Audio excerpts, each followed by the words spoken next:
এখন যাবো পানির নিচ দিয়ে। সামনে ভুতুরে রাস্তা। জীবনের প্রথম অভিজ্ঞতা, দেখা যাক কি হয়। এই পারে কোনো টোল নিল না, চিটাঙের পাশে হয়তো ওই পাশে টোলটা নিবে। এখন আমরা আছি পানির নিচে, পানি। হাই বন্ধুরা, আজকে আমরা পানির নিচ দিয়ে যাব আনোয়ারা, তার মানে কর্ণফুলী ট্যানেলের নিচ দিয়ে যাব আনোয়ারা। সেই আনোয়ারা থেকে তাজা তাজা ইলিশ মাছ নিয়ে যাব যাত্রাবাড়ি। চলেন যাওয়া যাক, দেখি যে রাস্তায় কিছু দেখার মতো আছে কিনা আর কি কি সমস্যার সম্মুখীন হই আমরা। চলেন। চিটাগংয়ের মতো সুন্দর জায়গা ঢাকা শহরে আর বাংলাদেশে আর কই। এখানে খাল বিল কাটা কত সুন্দর রাস্তা বানা রাখছে। এখন আমরা আসছি হইলো এটা আপনার পতেঙ্গা রোড। পতেঙ্গা রোড, এই রোডটা আপনারা পাবেন ফৌজদারহাট যেই বাস স্ট্যান্ডটা, সেখান থেকে ডান দিকে গেলেই এই রোড, পতেঙ্গা রোড দিয়ে কর্ণফুলী ট্যানেল দিয়ে সোজা এটা আনোয়ারা কক্সবাজার চলে গেছে। আমরা আসছি সিটি গেট পার হয়ে সাগরিকা স্টেডিয়ামে খানের পরে, যেটা সাগরিকা স্টেডিয়াম থেকে ডান দিকে ঢুকলে একটা ব্রিজ হয়েছে সাগরিকা স্টেডিয়ামের সাথে, সেই ব্রিজ পার হয়ে যে এই মোড়টা আপনারা পাবেন। এই মোড়ে আছি এখন।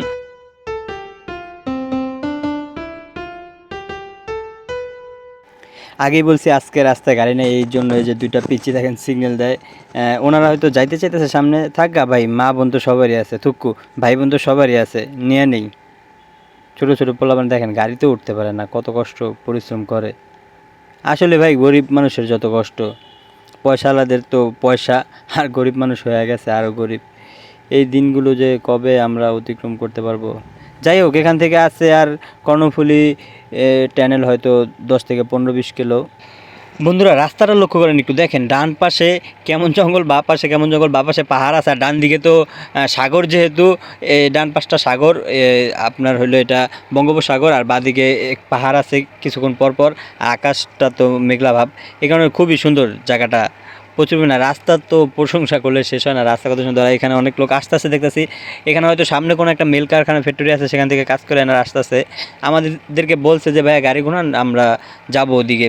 এখন আমরা তো যাব অন্যদিকে, এই কারণে এনাদের নিতে পারছি না। আজকে তো গাড়ি চলাচল কম, বললাম যে আন্দোলন চলতেছে ঢাকা, এই কারণে। সূর্যের প্রচেষ্টা চলতেছে গরম দেওয়ার লক্ষ্যে, কিন্তু বাতাসের জন্য তার প্ল্যানিং সব বেসতে। আর প্রচুর পরিমাণ মানুষ রাস্তার পাশে দাঁড়া আছে, গাড়ি তো নাই, এনারা যাইতে পারতেছে না, প্রচুর গাড়ি সিগন্যাল দিতেছে, কিন্তু কেউ এনাদের নিতেছে না। এখানে আমরা ছাত্রদের আন্দোলন দেখতে পাচ্ছি। হ্যাঁ, এনারা বাসা থেকে বের হয়েও বিপদে পড়ে গেছে, এখন গাড়ি পেতেছে না। আগের দিনে মানুষ তো হাইটা যেত, হাইটাও যায় না রে ভাই, দাঁড়াই আছে ঘন্টার পর ঘন্টা। এইখানে জায়গাটা দেখেন খুবই দৃশ্যমান। কি বলবো ভাই, সরাসরি দেখার অনুভূতি একরকম, আর স্ক্রিনে দেখার অনুভূতি আর একরকম। পরিবেশটাই যেন অন্যরকম। আমরা টোল প্লাজার কাছাকাছি আশা করছি, ওই দেখা যায় সামনে কর্ণফুলী টোল। এখানে একটা কার্ড দিল আমাদের, কার্ড দিয়ে বললো সামনে যেতে, কিন্তু টাকা পয়সা নিল না।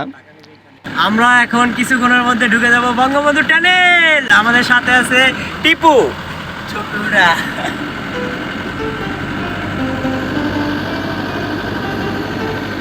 আমরা আস্তে আস্তে ট্যানেলের দিকে আগাচ্ছি। ট্যানেল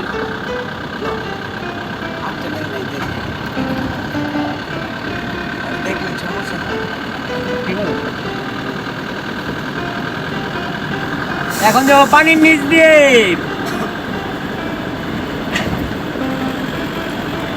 সামনে ভুতুরে রাস্তা। আমার ভালো ফেসবুক।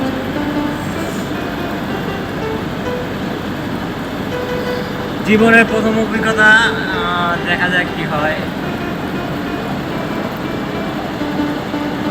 এই পারে কোনো টোল নিল না, চিটাঙের পাশে হয়তো ওই পাশে টোলটা নিবে। এখন আমরা আছি পানির নিচে, পানি।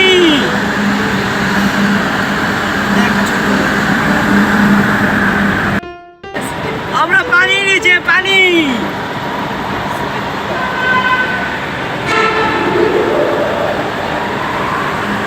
গাড়ির হরেন মনে হয় পানির যে শব্দটা ট্যানেলের ভিতরে যখন প্রবেশ করলাম, অনুভূতিটা কিছুটা ভালো ছিল, কিন্তু পরে লক্ষ্য করলাম যে ব্রেকের প্যাডেল থেকে পা উঠেলেই গাড়ি যেন 100 কিলোমিটার গতি হয়ে যায়। তার মানে অনুমান করা যায় যে প্রচুর পরিমাণ ঢালো রাস্তাটা। আর শব্দ কি পানি এখান থেকে বাড়ি খাইতেছিল, ওখান থেকে বাড়ি খাইতেছিল। আর একটা এই হুইলসেলের যে শব্দটা ছিল মাঝে মাঝে শব্দটা ভয়ঙ্কর। আর গাড়ির শব্দের কারণে সব শব্দটা অনুমান করা যাইতেছিল না, ঠিকমতো শোনা যাইতেছিল না। পরে প্রায় এটা দীর্ঘতা অনুমান করা যায় 4 থেকে 5 কিলো এরকম হবে, আমি মিটার দিকে চাই নাই। তারপর ওঠার সময় যেই ঢালোটা, তারপরেও দেখলাম যে ঢাল মোটামুটি উপরেও মোটামুটি ঢাল প্রচুর পরিমাণে ছিল। আমাদের গাড়ি খালি ছিল দেখে আমাদের তত একটা সমস্যার সম্মুখীন হইতে হয় নাই। কিন্তু আসলে এই অনুভূতিটা খুবই একটা ভয়ানক ছিল। যারা আসবেন, আসলে বুঝতে পারবেন এখানকার। আর কিছুক্ষণের জন্য মনে হইলো তো যে ভাইয়া মনে হয় চায়না চলে আসছি, ট্যানেল ব্যবহার করতেছি, অন্যরকম একটা ফিলিংস মনে কাজ করতেছিল।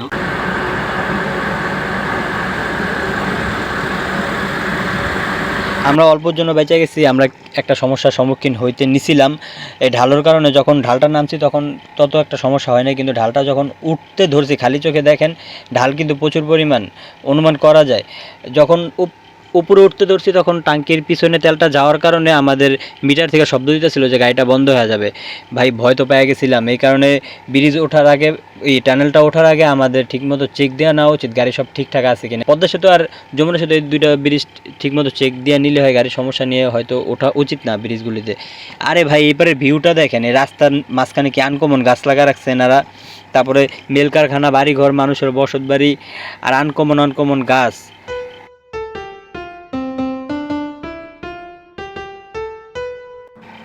দূর থেকে মনে হয় নৌকা, যে সামনে দেখেন। আসলে মাস্টার প্ল্যানিং নিয়ে কাজ কাম করা হয়েছে, রাস্তা প্রচুর পরিমাণ উন্নতি করছে উনি আমাদের প্রধানমন্ত্রী।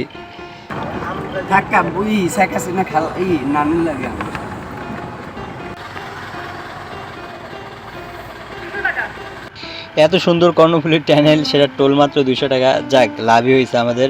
আর আমার সহকারী বলতেছে শেখ হাসিনা নাকি ওর নানি লাগে। ওই পাশের ভিউটা দেখেন, ডান পাশের ভিউটা, ভাই এখানকার ভিউ তো কঠিন। এখানে আবার দেখতেছি সামনে এনারা কি আনসার নাকি ভিডিআর নাকি আর্মি রে ভাই, কি বন্দুক টন্দুক নিয়ে দাঁড়ায় আছে। ভয় পেয়েছিলাম, আমি তো ক্যামেরা বন্ধ করে দিয়েছিলাম এখনই। ভিউটা দেখেন ভাই, খুবই সুন্দর।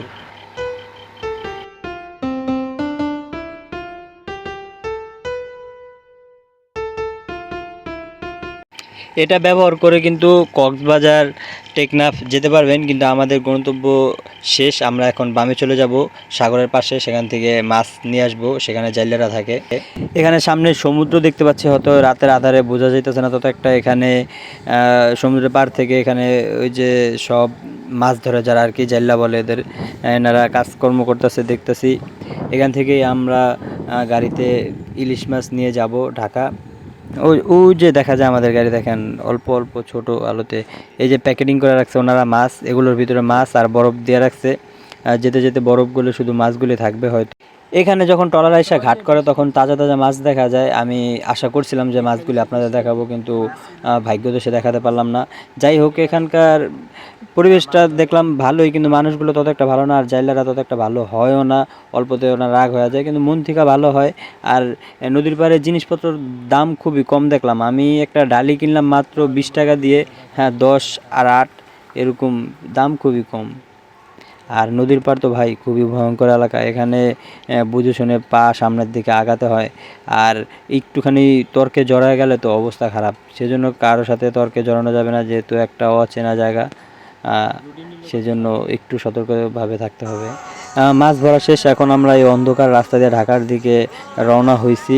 দেখেন কি চিপা রাস্তা রে ভাই, আর ডান পাশে বাম পাশে শুধু নদী, আর ভয়ঙ্কর তো খুবই। এখন এইসব রাস্তায় চলতেও কষ্ট, খুবই ছোট রাস্তা। এখন একটা কথা বলি ভাই, যদি কোনো ধরনের কোনো মাছ সমুদ্র পার থেকে গাড়িতে ওঠে, সেই গাড়ির গতিসীমা রাখতে হয় 80-র মধ্যে। কারণ যত তাড়াতাড়ি এই মাছটা গন্তব্যস্থানে যাবে তত তাড়াতাড়ি এগুলো ক্রেতাদের কাছে যাবে। আর যদি কোনো কারণে একটা সমস্যা হয়ে যায় তাহলে মাছগুলি নষ্ট হয়ে যায়। সেজন্য আমরা তাড়াতাড়ি চলে আসলাম। রাস্তা অনেক সমস্যা হয়েছে, এখন যেহেতু সমস্যা, আমরা ডাকাতের খপ্পরেও পড়ছি। তারপরে ওই সমুদ্র এলাকায় ডাকাত ছিল।